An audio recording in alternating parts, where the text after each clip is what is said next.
Hey friends! So today we're going to try something a little different, and that's I'm going to tell you a story of one of my favorite, I say like true crime, I guess is this thought. It's not quite like, yeah, it is a crime, but it's about one of my favorite startups. So we're gonna get into that story, but while we're doing it, you guys can join me as I eat the new Kerwin Frost box. That's what they call it, but colloquially we'll just say it is the Big Kids meal, adult Happy Meal. That's it. It's super cute. It's supposed to be enough food for like adults, so we're gonna call it that. But look how cute the package is. They went all out on that thing. I got the chicken nuggets.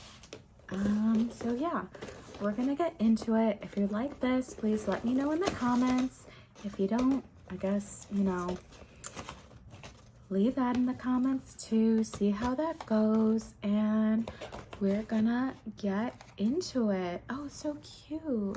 This is the toy inside. Look at that later. Anyway, so one of my favorite startup stories is about NS8. So what they did was they did fraud prevention software. So it was like a SaaS company, software as a service. And what they did is, you know, help prevent fraud. But the reason why people know about them is because the CEO got arrested by the FBI for securities fraud, and he ended up going to jail for 5 years. Yeah, at least he got sentenced for 5 years. I'm not sure if he still went to jail and did the whole thing, but that was his sentencing. So there's this guy Adam Roja, I believe is how you say his name, and he ended up faking his account numbers. So in venture capital, there's this thing where in startups, quite often your idea is to build something, but you're not gonna have the money to build it. So you go and you get investors to invest, to give you money, to build the dream, and that's how a ton of those companies work. They give you money now, they as investors think they're gonna get 10x back later. That's the exchange. About 10% of startups fail, so it's not that unusual for this, like, not to get a return. So I'm like looking. Oh my gosh, they didn't give me any of my sauces. That is so sad. Where is I eat these chicken nuggets dry? That's so sad for me. Anyway, so they get investors. Those people, you put $1 in, get $10 back. 90% of startups fail, 10% of them succeed, but that 10% pays for everything. Imagine if you like had the opportunity to put $1,000 into Google before Google was Google. So rich. Well, that's the idea with the venture capital scheme setup. So yeah, this guy had a startup, and it's not significant that he failed. What's significant is that he lied about it to try and get more money. He said he fell into this trap of being like, fake it till you make it. Well, that fake it till you make it lasted to the point that he actually started faking documents, which is illegal, and getting an accusation of fraud. So in 2020, his company actually filed for bankruptcy and owed $123 million. But his story started a little sooner or earlier than that. So a lot of people are just like, how can you just go bankrupt overnight? Well, they didn't, but this guy created fake bank statements to raise money and send them to investors and be like, hey, look, we're doing so well. He did this for 2 rounds. It wasn't even like his first seed round and then he's like, okay, we did it. No, he did this twice. In 2019, in 2020, he sent investors fake documents and bank statements. He was the only one with access to his banking financials. So you're like, why didn't anyone touch this? It's because he would be the only one with access to where the revenue went to from his customers, and then he would inflate the numbers and then send them over to finance and make fake documents there too. So this is 40 to 95% inflation of the revenue from January 2019 to February 2020. And this is what he got investors to like pay money for. They're like, hey, this company is going super well. It's blitzscaling. We need money to keep funding our business. You can give us that money and we'll return a profit. So he ended up getting, I wrote notes to myself. Oh yeah, it was Lightspeed Ventures. That's right. Lightspeed Ventures and AXA Ventures both end up leading different rounds.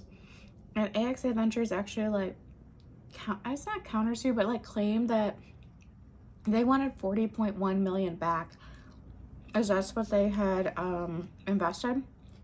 And it totally makes sense. Like, he defrauded these people for $100 million, and they invested because he gave them fake information. This isn't just like hype where you're like, oh, we're doing really well. Like, no, he literally sent them bank statements and other documentation saying like, hey, we're doing super good, give us more money, and defrauded them. It's not like Adam Newman was a great spin man, but like the stuff he said was technically true through the definition. These ones were straight false. The other thing that's really galling about this particular case is that Adam actually ended up selling some of his shares, like his shares in the company, and he made $17 million off of it, and leaving everyone else with nothing, right? Like, all the people who worked for him, like, well, they got paid, but they didn't get anything from there. There's no money for a settlement.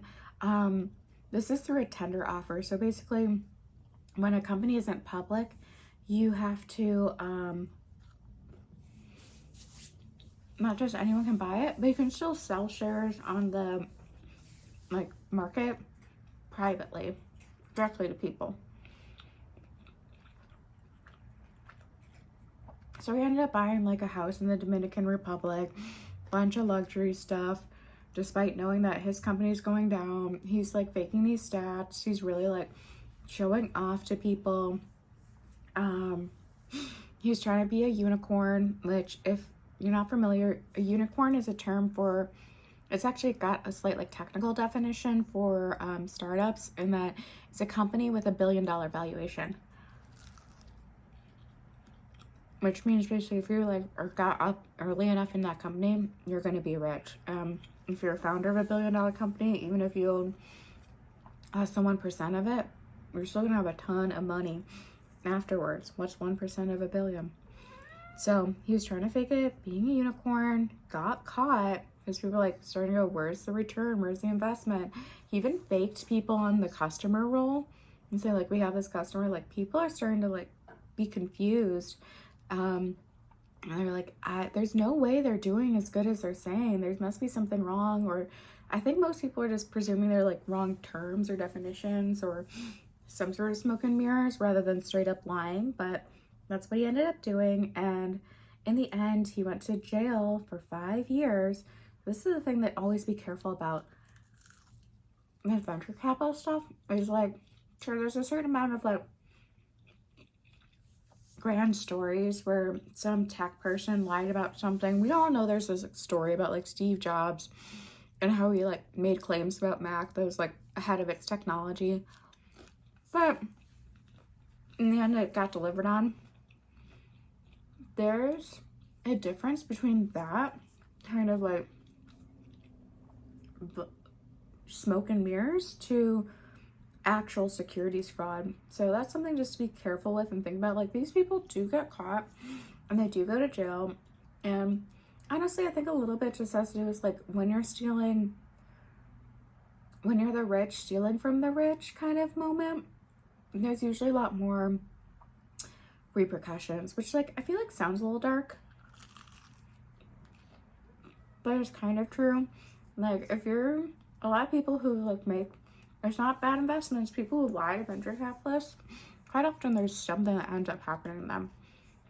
So yeah, NS8 was one of those companies that people thought was like going up, up, up. That's what all the things showed.